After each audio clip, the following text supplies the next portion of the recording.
देवाच्या नावाला धन्यवाद असो. आजच्या मन्नाचं वचन आहे इफिस्कारास पत्र 4 अध्याय आणि 26-27 वचन. तुम्ही रागवा परंतु पाप करू नका. तुम्ही रागात असताना सूर्य मावळू नये आणि सैतानाला वाव देऊ नका.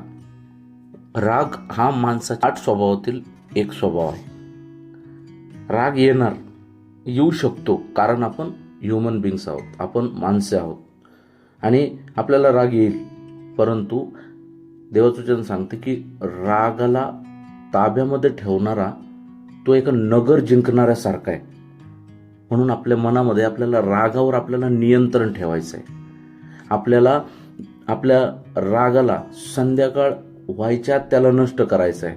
आणि वचन बघितलं ना, सैतानाला वाव देऊ नका असं म्हटलं. कारण राग जिथं उत्पन्न होतो तिथं सैतान कार्य करतो. म्हणून अनेक लोक जे आहे या रागाच्या भरामध्ये काहीही पाऊल उचलतात आणि जेव्हा त्यांचा राग शांत होतो तेव्हा त्यांना समजतं की मी जीवनातली सगळ्यात मोठी चूक केलेली आहे. आपल्या जीवनामध्ये असं होऊ नये म्हणून रागाला शांत करण्यासाठी परमेश्वर आजच्या या वचनाच्या आधारे आपल्याला सहाय्य करो. God bless you all.